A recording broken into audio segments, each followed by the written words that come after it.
Welcome to SciTech Culture with Steve Kern and Ben Warner, where we examine science, technology and culture in the 21st century.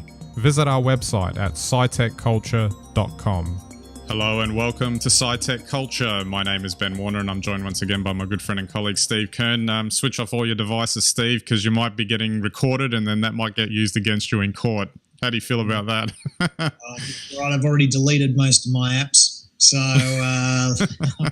I'm not leaking too much data, just my mobile data, and probably most of it's going to Google. Yeah, absolutely. So there was an article on the ABC, your Google Home or Fitbit could be used against you in court. And look, the story, the article, the story, they talk about, a particular court case. Probably not really that important because, like you said before we got on, it's probably a bit far-fetched. But I think this particular story actually kind of goes into an area that people might be concerned about, which is the more of these devices that you keep adding into your home or are strapped to your body or you're carrying around in your pocket are linked to cloud services, are linked to the internet, or could just be storing information locally on the device itself. And that's a massive increase in, inadvertent surveillance, if you'd like to call it that, of what you're doing every day. And because it's all now being recorded and digitized somewhere, I guess in theory, law enforcement, whoever can, draw up a subpoena or whatever it is that they need to do to get your information. Maybe they can, get a piece of it if they feel like it's, necessary for a case. Well, that's right. I mean, personally, I thought the article was a bit poor. It names Google and Fitbit, but really it's any device at all. And I think that the thing is that, okay, in an extreme case, it would be the courts, but they already do that now when they, take your laptop and look at your Google search results, so this is just an extension of that. And I do think there's one technical misnomer in the article that should be sorted out. Of course, Siri or Google or Alexa will record your command.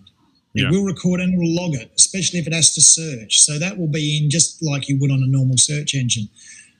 I think it's a bit of a myth at this stage that they're listening. They are listening all the time, but I really doubt that they're recording that data.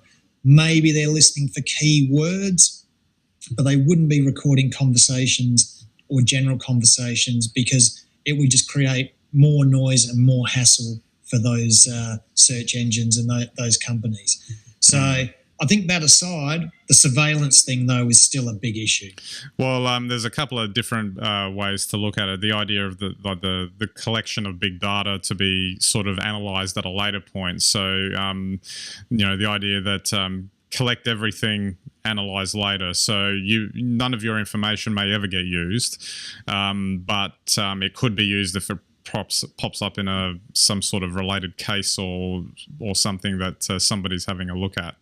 Yeah, well, that's right. And I think it's, really the easiest data for them to collect, though, isn't the voice data. But as you say, it's part of this big data sweep.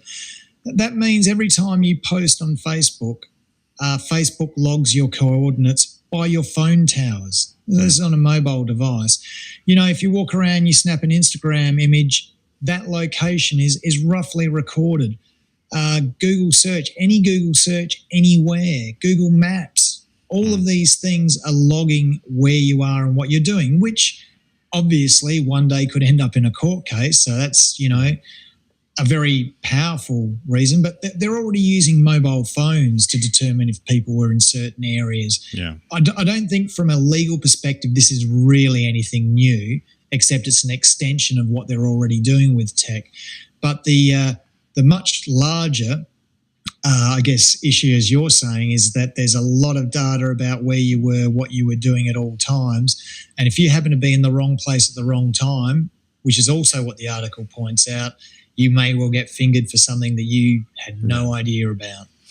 One thing that struck me when I was reading the article was, and again, merits aside of what they were describing, that you could potentially fudge it as well. Like, so, whatever information you end up putting into your device, or you could manipulate the device in such a way that, it looks like you were doing something when in fact you weren't. And the reason why, we're sort of picking on the article is that the specific case in question, you could just take the device off, go, in this case, like if it's tracking your steps or whatever, you could just take the device off or switch off the function that does that, go and do whatever it was that you're being accused of, and then go back. And it's not conclusive that just because your device didn't record you taking the steps and recording the action that you did, that it still didn't happen. And that's where it becomes a bit nebulous legally, because you have to literally prove exactly what happened, and I'm not sure if it's all conclusive for all of the time. Well, that's right. So I think the best example of how this technology will be used in court is the DNA technology. So no one gets convicted on DNA evidence alone.